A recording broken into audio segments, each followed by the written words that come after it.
Early winners, Everton back to effing basics and bllocks.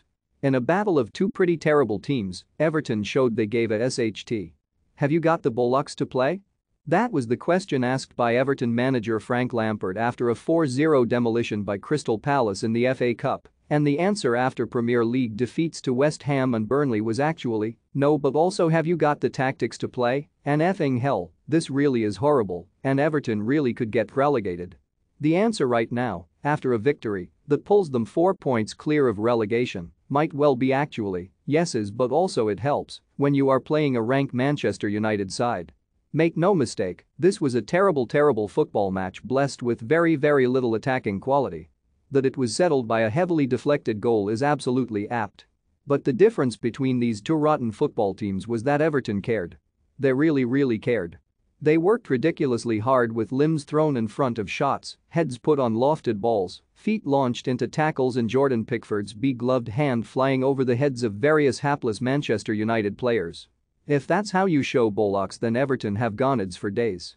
The charge was led by Fabian Delph, playing his first football of 2022, but picked for his sheer bloody-minded Yorkshireness. This is the man who stood up in a Manchester City dressing room after one defeat to United and said, "It's just the basics of football. It's simple. It's straightforward. We stopped effing running in the second half. I'm not blaming anybody. I'm saying, it's the basics of football. Winning our individual battles. Sticking together as a unit. Effing defenders defending. Midfielders, box to box. Effing keepers, just the basics of football. Just the basics of football."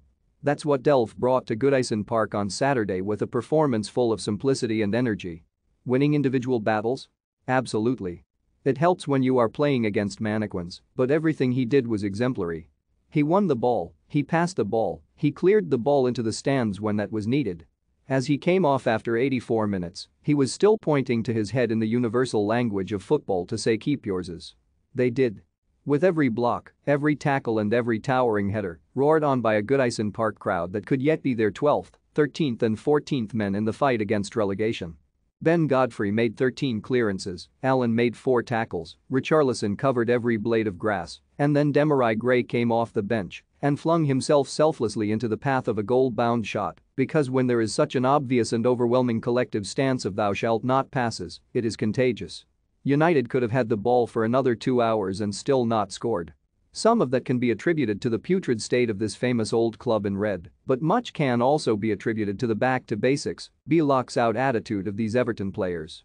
Is it what Everton need going forward to establish themselves back among the middle tier of Premier League clubs?